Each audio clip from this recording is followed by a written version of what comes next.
julle hierdeur 'n paar van hierdie attributes, hierdie eienskappe van God werk, sodat die Here ons harte ook kan vul met bewondering vir hom, sodat ons hom kan dien en hom volg, omdat ons vir hom lief het.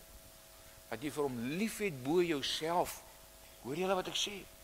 Dat jy vir hom sal lief hê bo enige iemand anders in hierdie wêreld. Want as jy iemand anders is wat jy voor liewer is as vir Jesus, dan sê die Here vandag vir jou, miskien sal jy dit nog nie nou verstaan nie, sê die Here vir jou vandag, my kind, jy moet by die plek kom waar ek vir jou so special is, waar ek vir jou so kosbaar is, dat ek vir jou die kosbaarste persoon in die skepping is, dat daar niemand is vir wie jy liewer is as vir my nie, ook nie jouself nie. Jy moet by die plek kom waar dit vir jou so is. Mag die Here ons nou so toe lei. In hierdie kyk na hierdie God, is die eerste ding wat ek van hom met julle wil praat, is net hierdie God se almag. Weet julle dat die Bybel sê alle mag is aan hom gegee. Jesus sê dit. Hy sê, my Vader het aan my alle mag gegee. Ons weet, God is almagtig. Weet jy wat beteken dit? Daar's nie 'n dingetjie op hierdie planeet aarde en in die skepping wat kan roer of beweeg of lewe as God dit nie toelaat nie. Die voeltjies weet dit. Die diere weet dit. Nee, die mens weet dit nie. God se almag. Iemand wat almagtig is, beteken dat daar niks is wat hy nie kan doen nie. Weet julle dit? Beteken daar's niks wat hy nie vir jou ook kan doen nie.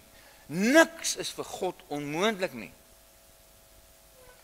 Ons probleem is, ons besef nie met wie ons te doen het nie.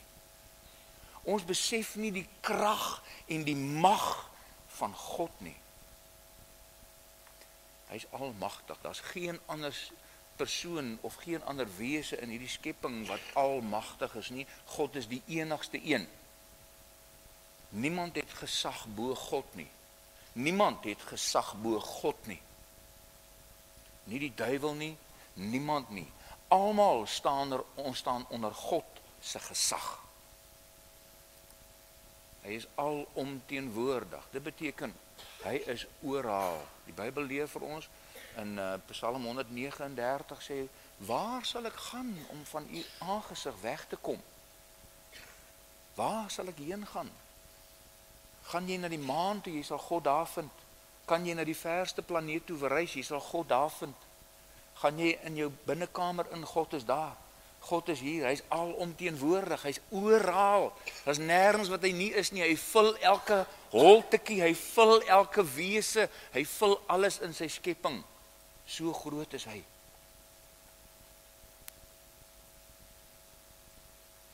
Jy kan nie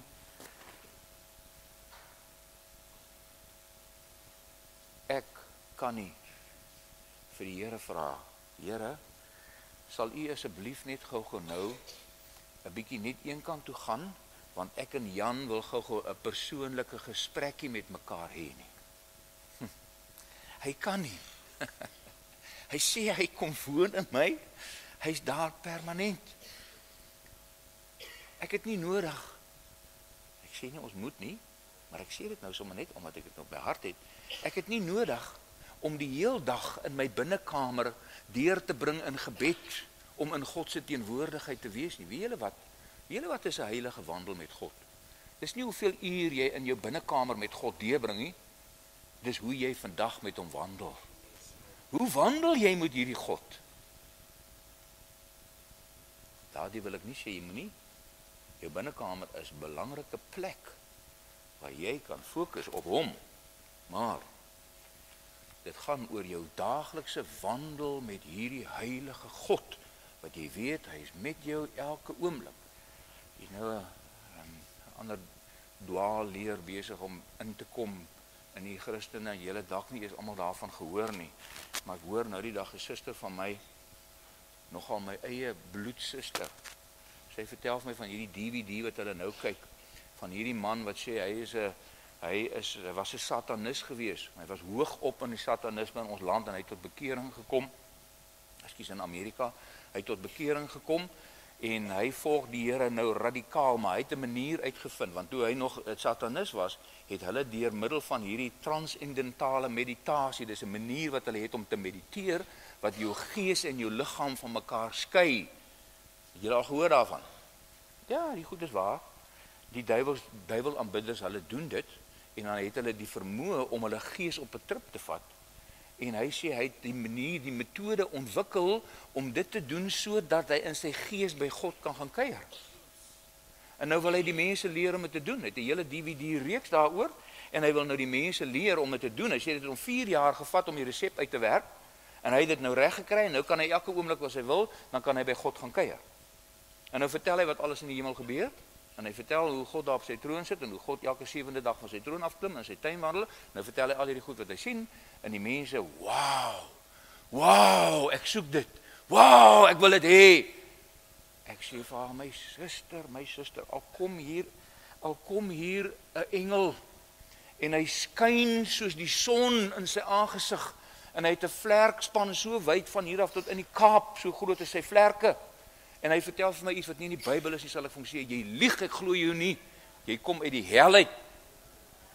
Dit is 'n nuwe foefie hierdie, waarmee ons die Christene probeer op 'n dwaalspoor bring. Ek sê, weet jy wat? God het uit die hemel uitgekom vir my. Ek het nie nodig om hemel toe te gaan nie. Hy het afgekom na my toe.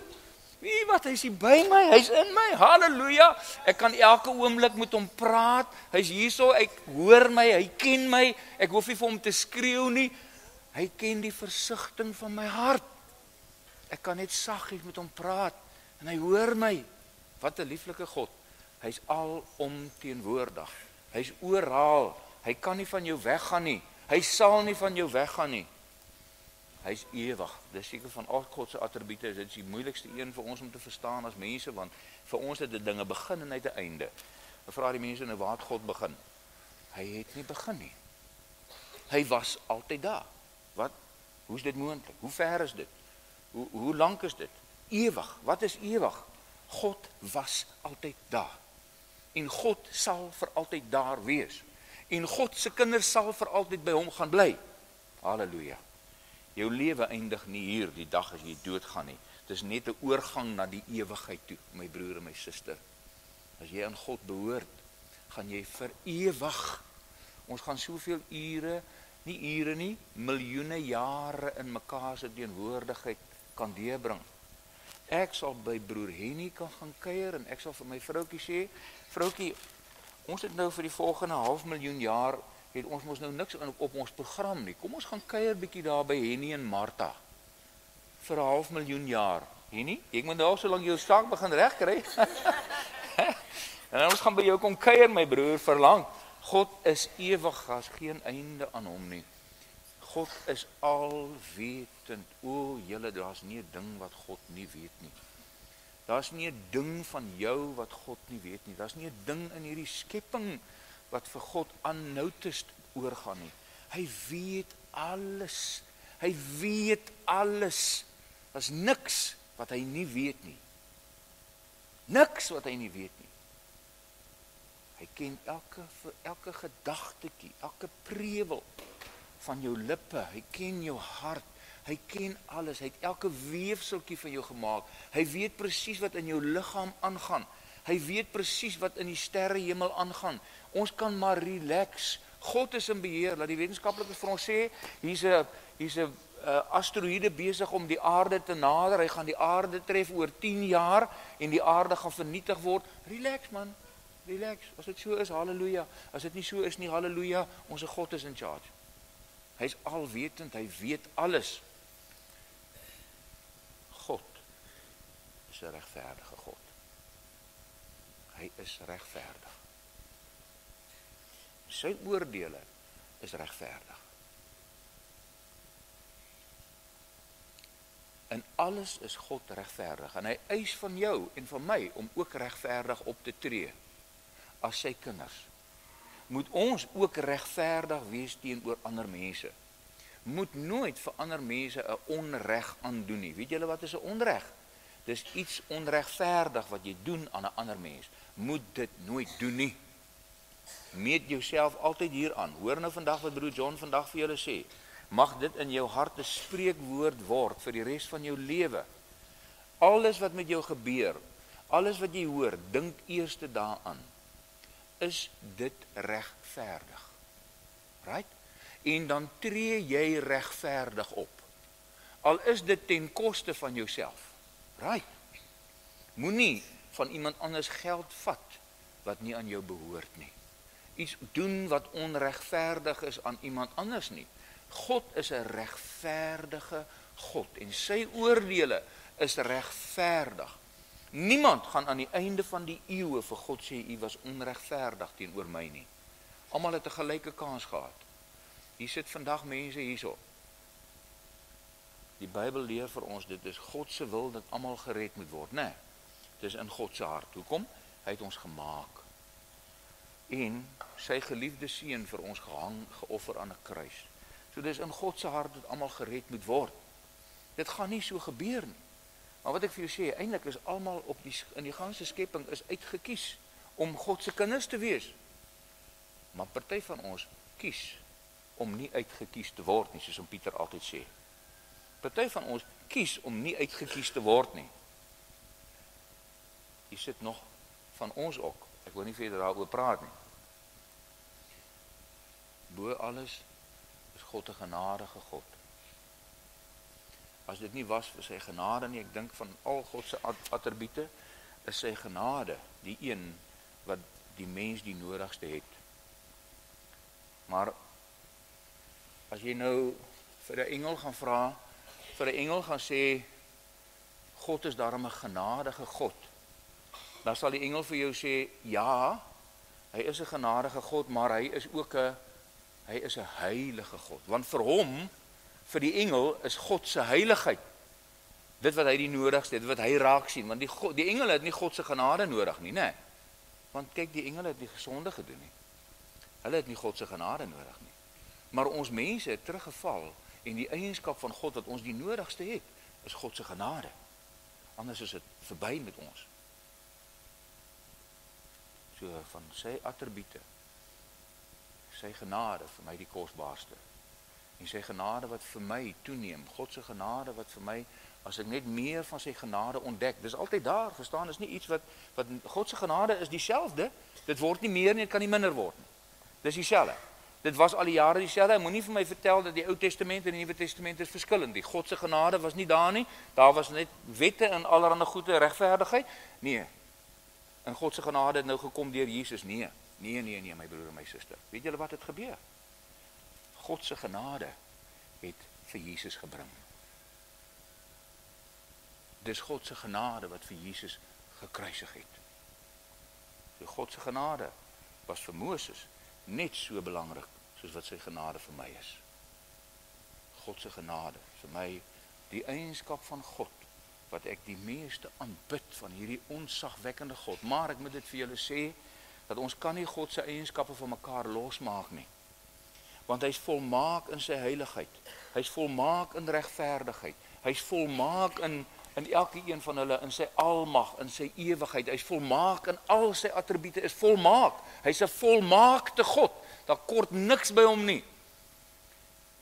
Ons kan nie die een uitlig en sê sy regverdigheid staan bo-kant sy liefde nie, of sy liefde staan bo-kant sy regverdigheid nie. Want hulle is almal volmaak. Want jy sien as jy die een uitkies, as jy sê nee, God se liefde is vir God belangriker. Weet wat gebeur? Dan kry ons 'n afvallige kerk. As ons sê God se geregtigheid staan bo sy liefde, weet wat gebeur? Ons kry 'n wettiese kerk. Ja. So God se attribute is almal, sy eienskappe is almal, en ons moet hulle sien, hulle vou so in mekaar. Hulle is soos ratte, hulle werk so in mekaar. Ons moet God se heiligheid sien binne in sy almag. Ons moet sy liefde sien binne in sy regverdigheid. Verstaan julle wat ek sê? En dan God se heiligheid. O, julle, die engele wat God aanskou, hulle val op hulle knieë neer. Hulle aanbid hom dag en nag. Hulle kan hom sien, ons kan God nie sien nie.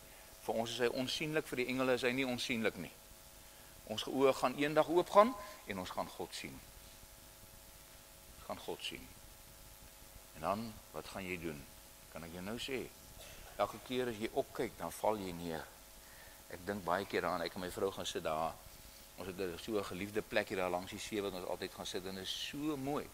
En elke nou en dan sê ek vir haar, "Skaatjie, is dit nie mooi nie?" Dan sê sy, "Ja my man, is dit nie pragtig nie? Kyk daai berge." En dan 10 minute later sê ek, "Skaatjie, is dit nie mooi nie?" Dan sê sy, "Joh, kyk daai see, kyk daai brande." En 10 minute later dan sê ek, "Joh, liefie, kyk net hierso, kyk hierdie mooi." Wie is soos wat dit gaan wees. Elke keer as jy opkyk en jy kyk in God van sê, "O God, heilig, heilig, heilig is hierdie God." Want jy aanskou die lieflikheid van God. Jy sien hom raak. Maar julle, God is volmaak in sy heiligheid.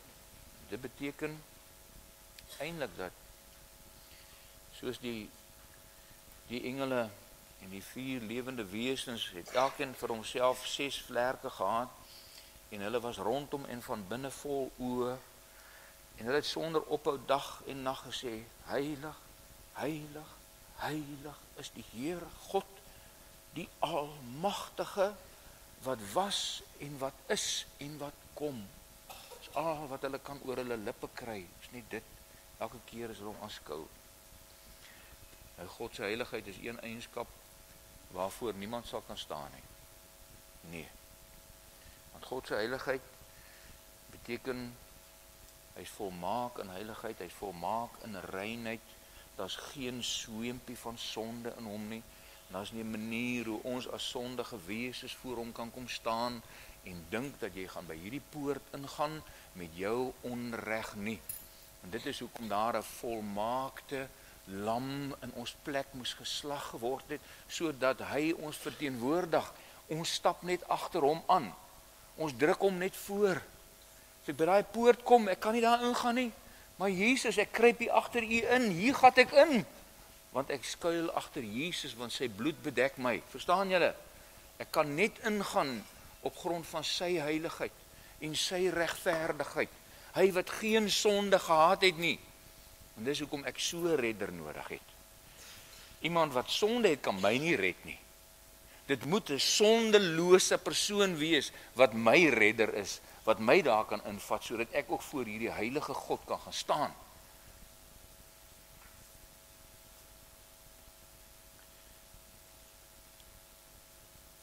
In ons gedagtes maak ons baie keer vir onsself 'n God om by ons te pas. Ons doen dit almal. Elkeen het 'n prentjie van God. Elke keer ek onthou, toe ek ongered was, het ek altyd gesê, man, ek dink net 'n mens moet net glo, jy weet? Dit maak nie saak waarin jy glo nie. Jy moet net glo. Die moslems glo in hulle profeet en die hindoes glo in dit en al hierdie ander boeddiste, almal glo. Ek glo jy moet net glo. Verstaan julle? Ek het vir myself 'n God gemaak, want dis nie die God wat in die Bybel beskryf word nie. Ek het vir myself 'n prentjie van God gemaak en ek het gedink dis hoe my God lyk en ek glo net. Ek glo in Jesus, maar ek het nie regtig waaraan hom geglo nie. Verstaan julle? So ons maak vir onsself 'n God wat soort van by ons omstandighede pas. 'n God wat vir my goed is en 'n God wat ek kan dien sodat ek nog steeds kan aangaan met my ou dinge en my ou lewe, maar my God gaan nie vir my straf nie. Nou dis 'n God wat jy self in jou kop gemaak het.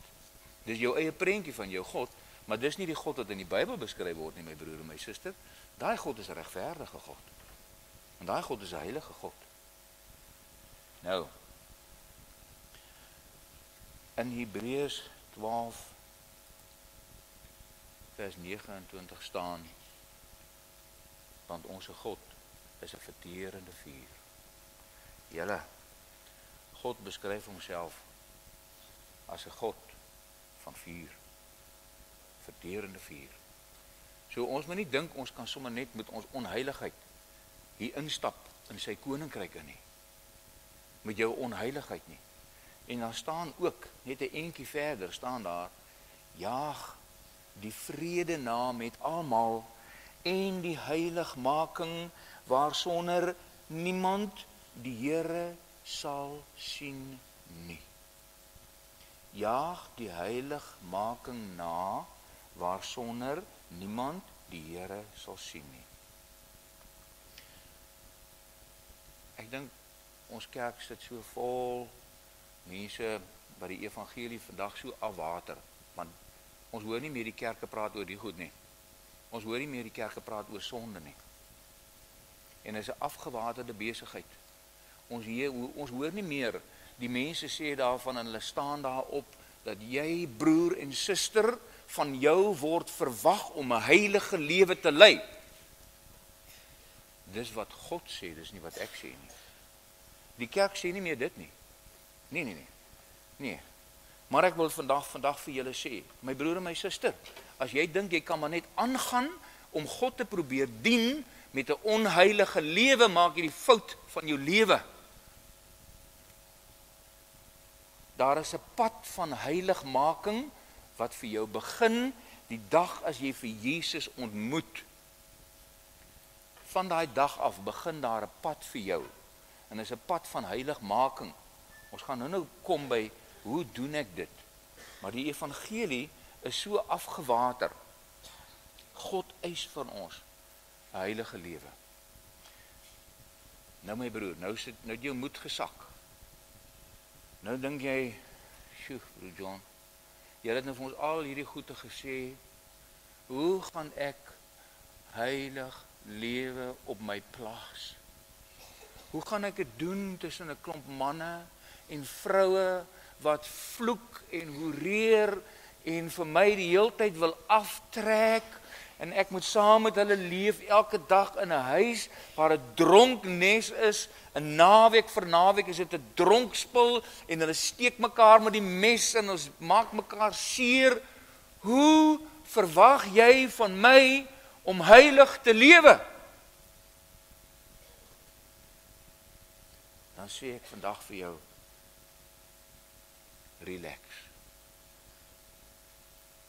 God vra niks van jou wat hy nie vir jou voorsien nie. Alles wat God van jou vra, sal hy supply. Ons grootste probleem is, ons kyk na onsself. Ons wil dit self doen. Ek wil self hierdie pad stap. En dan los die Here jou en sê vir jou, nou maar goed my kind, as jy dink jy gaan dit reg kry, traai dit. Die Israeliete het dit vir 5000 jaar probeer. Het God hulle gelos. Julle probeer, hier is die wet, ek gee vir julle die reëls, daar is die reëls. Traai dit. Het iemand dit reg gekry? Niemand nie. Almal het God se genade nodig gehad. En vandag is dit nog dieselfde. Vandag is dit nog dieselfde. Laat ons oë hierdie naweek oopgaan, my broer en my suster, dat God kom, hy sê vir jou, skep moed. Want weet jy wat? Alle mag behoort aan my. Alle krag en alle gesag behoort aan my. Ek gee vir julle die gesag om op die duiwels te trap. Maar God gaan vir jou toerus met krag, sodat jy die pad kan stap. As jy die krag wil hê. Jy kan kies. Jy kan nog steeds op jou eie traai. Maar ek dink ons het al by die plek gekom waar ons nou vir mekaar kan sê, dit het nie vir my gewerk nie. Nee. Hoeveel van ons sit nie hier nie wat al die pad begin stap het? Ekskuus, ek waai nie vir julle nie, hier is 'n vlieg wat my pla. Hoeveel van julle het al die pad begin stap en na 'n tydjie weer teruggeval? Ek wil nie hande sien nie, maar ek wil net dat jy net in jou hart net sê, ja, ek weet, ek was ook so. Ek het geval en opgestaan en geval en opgestaan. En die Here wil vandag vir jou sê, my kind, dis nie nodig nie. Al wat jy hoef te doen is kyk na my. Ek gaan vir jou vul met alles wat jy nodig het om die pad met my te stap.